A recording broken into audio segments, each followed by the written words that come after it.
যে সমস্ত পুরুষরা বউয়ের ছবিও ফেসবুকে ছাড়ে, নাই মনে হয় আমার, বলবে হুজুর ফেসবুকে ছাড়া তো পরের মাসালা, হানিমুন মধুচন্দ্রিমায় গিয়ে অথবা ট্যুরে গিয়ে এটা তো পরের মাসালা। বিয়ের দিনই জামাই বাবাজি একান্তে বাসর ঘরে গিয়ে মন খুলে দেখার আগে কমিউনিটি সেন্টারে হাজার হাজার লক্ষ লক্ষ মানুষ মন ভরে দেখে ফেলে। আলাদা একটা সিংহাসন রাখে না এরকম, সেখানে গিয়ে বসে থাকবে একেবারে চেহারার মধ্যে আটা ময়দা যা পারে সবকিছু মেখে, এরপর এভাবে রোবটের মতো এসে বসে থাকবে।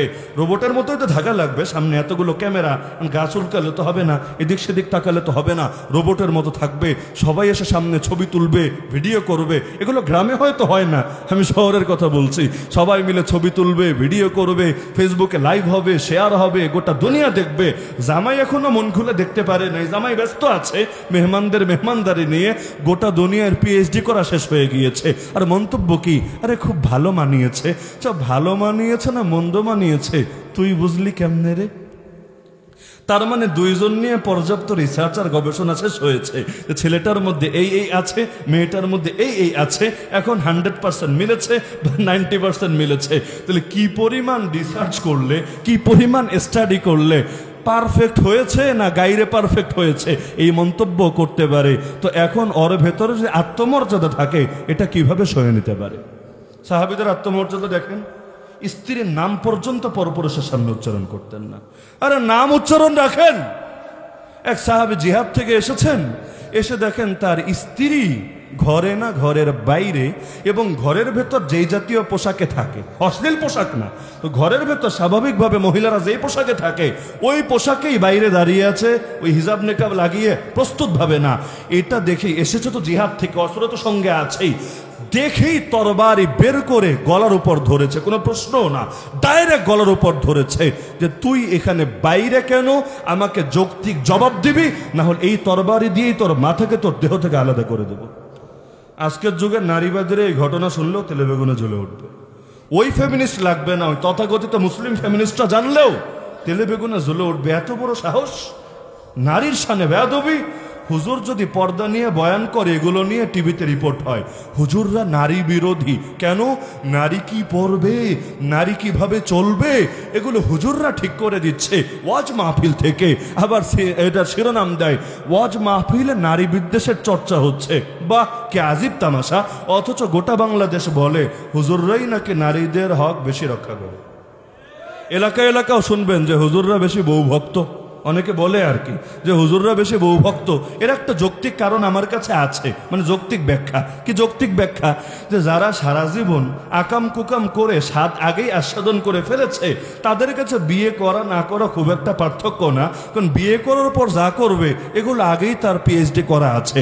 আর যদি আসলেই কেউ তাকওয়াবান হয়, হুজুর হওয়া জরুরি না, আসলেই যদি তাকওয়াবান হয়, তার কাছে এতটা বছর সে কষ্ট করেছে, সবর করেছে, এরপর আল্লাহ তাআলা তাকে তার চরিত্র রক্ষা করার জন্য একটা নিয়ামত দিয়েছে, তার কাছে তার স্ত্রীকে জামানা লায়লা মনে হবে, তার চেহারা যেমন হোক, কিন্তু তার মধ্যেই সে জান্নাতের হুর খুঁজে পাওয়ার চেষ্টা করবে। তো স্বাভাবিকভাবে তখন তার দিলের হালত যেমন হবে, অন্যদের দিলের হালত কখনোই তেমন হবে না।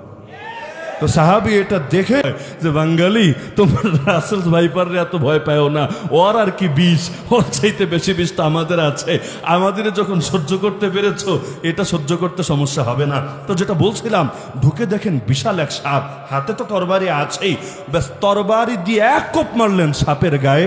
বর্ণনাকারী বলেন যে সঙ্গে সঙ্গে সাপটাও ঘুরে ছোবল দিয়ে দিল তার গায়ে, তিনিও কোপ দিলেন, সাপও ছোবল দিল। এরপর তিনি বলেন সাপও যন্ত্রণায় লাফাতে শুরু করলো, তিনিও যন্ত্রণায় লাফাতে শুরু করলেন। বর্ণনাকারী বলেন আমরা বুঝতে পারলাম না যে সেই সাহাবী আগে মারা গেলেন না সাপটা আগে মারা গেল। পরবর্তীতে জানা গেল আসলে সেটা সাপ না, সেটা জিন ছিল। তো এই যে সাহাবী জান দিলেন, এই যে সাহাবী জান দিলেন কেন?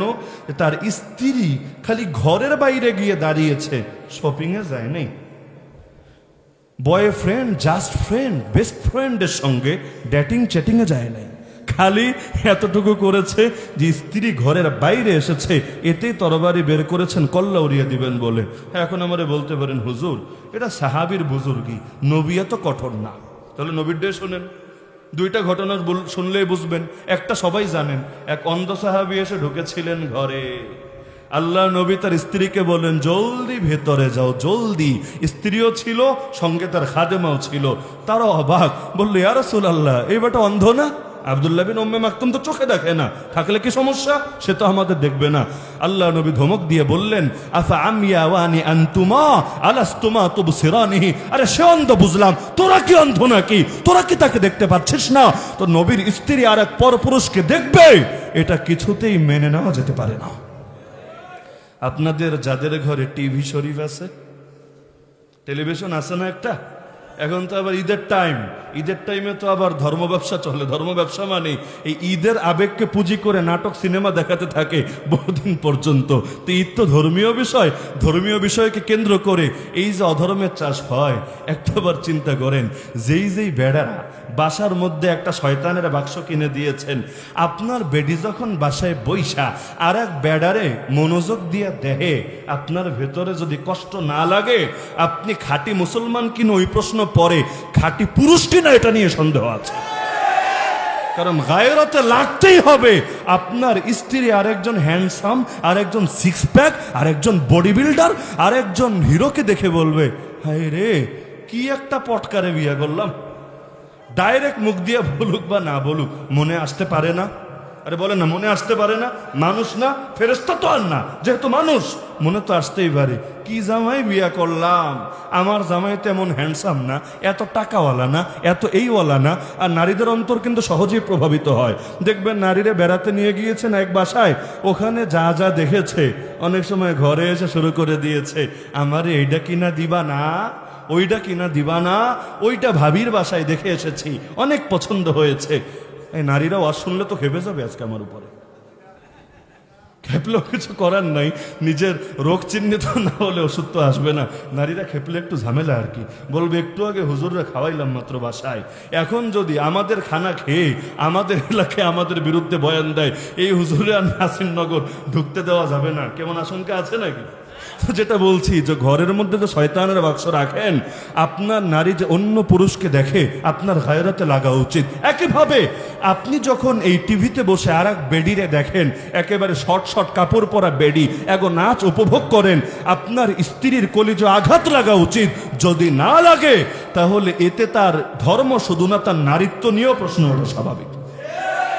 তো আল্লাহ রসুলের এই গেল এক ঘটনা। দ্বিতীয় ঘটনা হলো, একদিন ঘোড়ার গাড়িতে করে যাচ্ছেন। ওই জামানায় তো আর আপডেট গাড়ি ছিল না, ওই জামানার গাড়ি, ঘোড়ার গাড়িতে করে যাচ্ছেন। তো যেই সাহাবী গাড়ি চালিয়ে নিয়ে যাচ্ছেন, তার নাম আনজাসা। কি নাম? আনজাসা রাদিয়াল্লাহু তাআলা আনহু। তো তিনি কণ্ঠ ছেড়ে গুনগুন করে গজল গাচ্ছিলেন।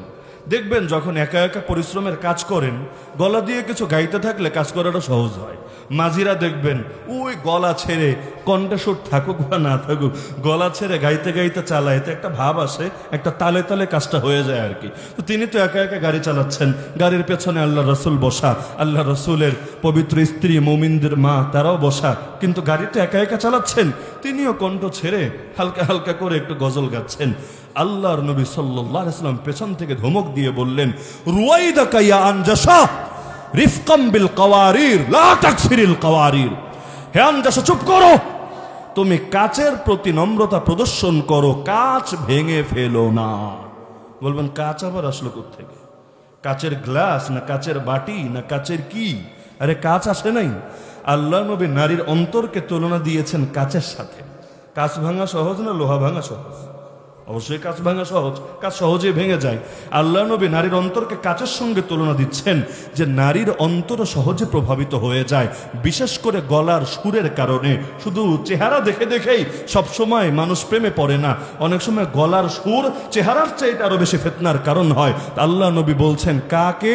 তার স্ত্রীর ব্যাপারে আনজাসা রাদিয়াল্লাহু আনহুকে। নবীর স্ত্রীর চাইতে কোন নারীর অন্তর বেশি পবিত্র হতে পারে না।